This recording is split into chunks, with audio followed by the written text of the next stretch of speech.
Well, we are putting the finishing touches on this 900. We're gonna go ahead and get the fuel tanks washed off, the wheels, and we're also going to get this back rack cleaned up and get this back on there. This was originally on this truck, however we had to take it off a while ago when that bracket for the fuel lines that holds the fuel lines up in the air, that broke off, and we had to get down in behind the cab, so we had to take the back rack off in order to be able to get down in there and get that fixed. All we did was just pulled that up out of the way and zip tied it, but we couldn't get to it without getting the back rack off. So we'll go ahead and get this thing cleaned up and get it installed on there, and then we'll be able to roll into the next job here. So we'll give you a good look at this unit. This had a like a light bar on the top. We took that off. That's junk, but we're gonna use the Easy Clean pressure washer. So we'll go ahead and get this cleaned up, get it bolted down, and get on to our next project. We've got some aluminum brightener that we're going to spray on there, and we'll see how that works. Just to give you an idea of what things look like here before, and then we'll join up with you after we get things all cleaned up here.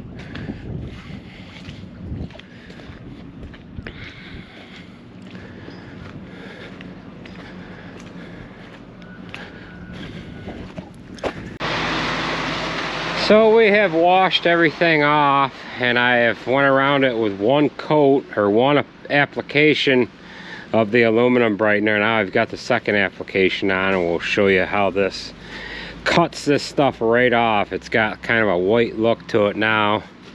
We'll spray this down. I got a load of steel here. I got to unload that here pretty quick. So let's hurry up and spray this down quick, and then we'll unload that steel.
Well, we are now ready to set the back rack on the frame here. Jared and Nate are just working on this manure pipe stand. They're drilling some more holes in that channel iron so they can get a little more height out of the little carrier that sets on there that the pipe sets onto. So we got these fenders installed here last night, and then I had noticed that this axle, front axle on this right hand side, I noticed that it was shifted forward slightly and that the bump stop was kind of cockeyed. So we went to working on that, and we had discovered that the spacer underneath the leaf spring, it's got like a little round knob on it, and it sets down in the front of the axle beam, and then the spring pack has a center bolt that goes down through it that sets in the center hole. Well, it had sheared off the little nub that sets down in the axle beam. So I switched them around. I've got the one that was on the top. I've got that one down on the bottom. However, we had to cut the U-bolt. Sarah went out to Allied Spring last night, got us new U-bolts. I've got that on there. I've ordered some new spacers. I ordered 2 of them. It's this 1-inch spacer here. It's got a peg on it. We're gonna replace both bottom ones on each side. So we got that on there, and then this morning we ended up cleaning up this aluminum. I had some overspray on these fuel tanks on this step here, and it peeled that right off. As you can see, we're pretty good and clean there now. So once we get the back rack on there, there's really only, we've only got a couple more things left to do. We got to get the catwalks on there. I cleaned them up. However, they are bent a little bit, and we're going to go ahead and straighten them out and get them on the frame so nobody ends up falling down through that frame section right there. We ended up putting new taillights in the rear, and we've got a brand new license plate light there. We've got to go ahead and put plates on this truck. We haven't had a set of plates on this truck in forever. So I've got a new set of plates here. We're gonna go ahead and get them on there. Now I have my filter turned off, so it's actually gonna show these plates, so we can go ahead and get one on the back, and we can get one on the front. So we're gonna back this outside, lift that back rack up with a telehandler, and hopefully I left enough room in front of this valve body here. The reason why, I think I stated earlier, the reason why we took it off was because this bracket broke, and we had to get down in there and tie it up out of the way. So that's what, that's the reason behind that. Sounds like he needs a sharper bit. Yeah. Well, you gonna back this outside? Yeah, okay. Okay. All right, we'll get this out there and get that back rack lifted up. Well, we've just about got the 900 done. No, I do not have my license plate filter turned on. We did just put plates on this truck, brand new. So we ended up getting the back rack on here. Got that all bolted down, that cleaned up really nice. Almost looks like brand new. I don't think Jared really wanted it back on there, but I got sick of seeing it laying on the ground. So all we've got left to do is just fluid film the inside of the frame rail. We're not gonna do the outside because that'll turn it black. We don't think we're gonna end up having to use this in the salt at all, but at least we get the inner frame rail done now, and then before we roll into next winter, we'll end up douching the whole outside with fluid film as well. So she's just splatting it on there. How's it going on? Going on nice. You can get the airbag, the brake chambers, the differential, everything. Just not the outside of the frame rail. Yeah, you can do the cross members, anything inside. So if you recall in one of the previous videos, we had a problem with the hydraulic pump on this C5. It faded a little bit. It did have some issues here hauling with it the last couple of days that it's what's going on with it. It needs a hydraulic pump. So we're going to evacuate the oil out of this tank because both of these ends leak. You can see drips on the floor already. And I'm not sure if this tank has a diffuser in it or not, or maybe it's got a baffle, I'm not sure. So we're going to suck the oil out because we have to fix the bungs on each end. We need to take everything apart and put pipe tape on it and put it back together. So what we're going to do is we're going to suck the oil out with this diaphragm pump. We use that for our waste oil to take it from the big tank into the tank that's on the furnace. We suck fuel out of fuel tanks with that. It works really well. So we're going to have Nate hold the hose. I'm going to plug the air into it and then we'll show you how this works.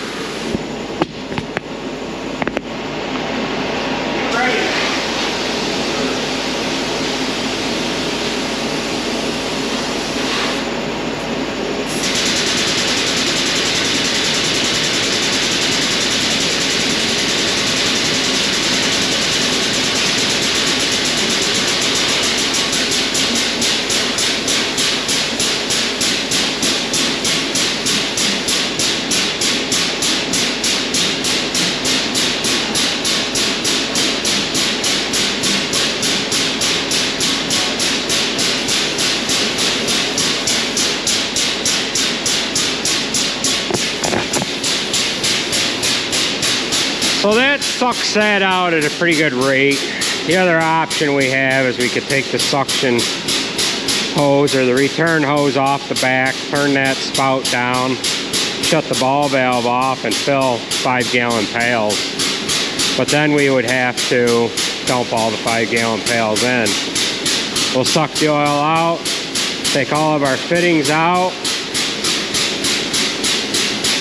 apply pipe tape to them, put it all back together, and then dump the oil back in it with the diaphragm pump. So we'll join up with you when we learn a little more about how this tank here is designed. It could be a flaw in when I put this on. I might not have paid attention to the tank at all as far as whether or not it either has a baffle in it or a diffuser of some kind. So we'll join up with you in a little while here. It's already sucked out 15 or 16 gallons. There's only about 40, 35 or 40 in that tank. So makes quick, easy work.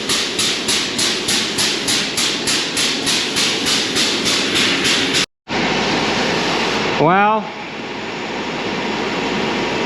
we've got our oil out of the tank, and this tank does not have a baffle in it, and it does not have a diffuser.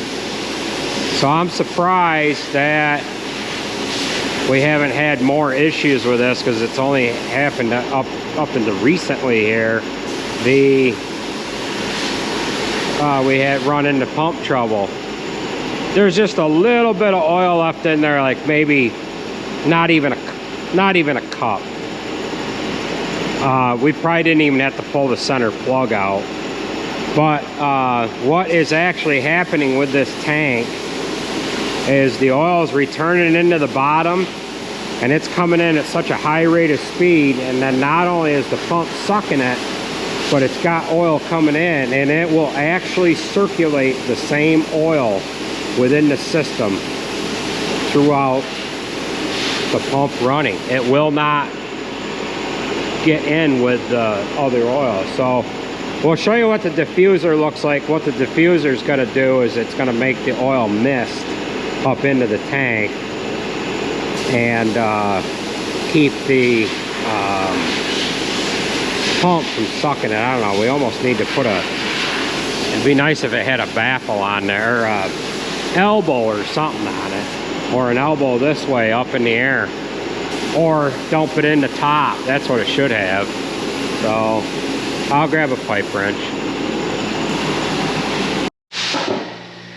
Well, Timothy has returned. Had to pick up a new impact. Got to put the handle on it. Got your left hand handle. Where's your handle? You forgetted it, didn't you? So we just buy the Harbor Freight Earthquakes. Or, yeah, I think that's what that's called. Just a cheap gun. Lasts us about 6 months. We usually just take the old one and throw it in the trash. Where's your box? Isn't the handle in the box?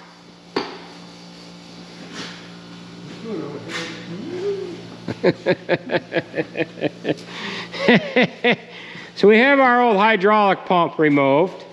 Got the new one sitting on the bench. Nate's got all the fittings taken out of the tank and he's dismembering them right now.